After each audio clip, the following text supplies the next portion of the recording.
Setelah pemaparan yang ada, kita dapat mengidentifikasikan beberapa implikasi dari perubahan konsepsi batas bagi negara dan masyarakat di kawasan Asia Tenggara.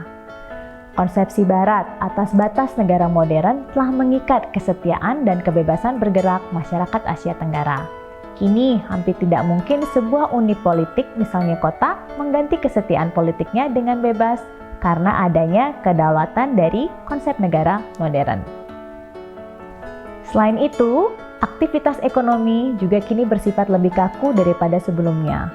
Pada masa lalu, orang dengan mudahnya berpindah dan berdagang tanpa khawatir melanggar batas garis wilayah kedaulatan modern. Terakhir, perubahan ini juga memicu pertempuran atau konflik berdarah, khususnya pada masa kolonialisme. Tidak semua lapisan masyarakat bisa menerima aturan baru yang bertentangan dengan apa yang mereka pahami sejak awal.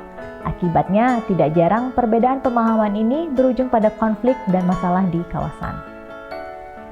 Pada pertemuan ini, kita telah melihat bagaimana evolusi konsep batas mempengaruhi dinamika kehidupan masyarakat di kawasan Asia Tenggara.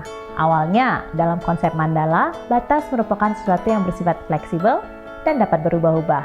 Pada masa ini, satu pemimpin dapat berpindah kesetiaan dari satu kekuasaan ke kekuasaan lainnya.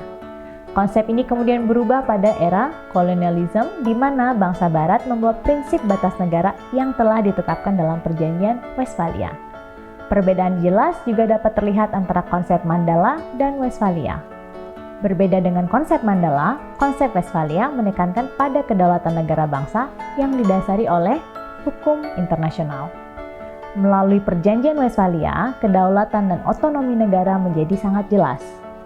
Karena itu, batas menjadi lebih kaku dan loyalitas atau kesetiaan tidak dapat berpindah dengan mudah.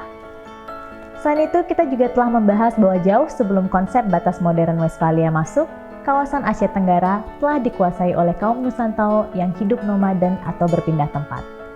Mereka memahami wilayah bergantung pada kapabilitas mobilitas mereka dalam mencapai suatu daerah melalui jalur laut dan bukan berdasarkan garis imajiner dalam konsep batas modern. Perbedaan pemahaman ini kemudian mendatangkan masalah bagi kaum Nusantau. Setelah terjadinya evolusi konsep batas negara, mereka tidak dapat melakukan mobilitas dan kegiatan ekonomi secara bebas. Tidak jarang pula kaum Nusantau harus berurusan dengan hukum karena dianggap melewati batas negara yang telah ditetapkan. Demikian pembahasan pada kesempatan kali ini. Terima kasih dan sampai jumpa pada pertemuan selanjutnya.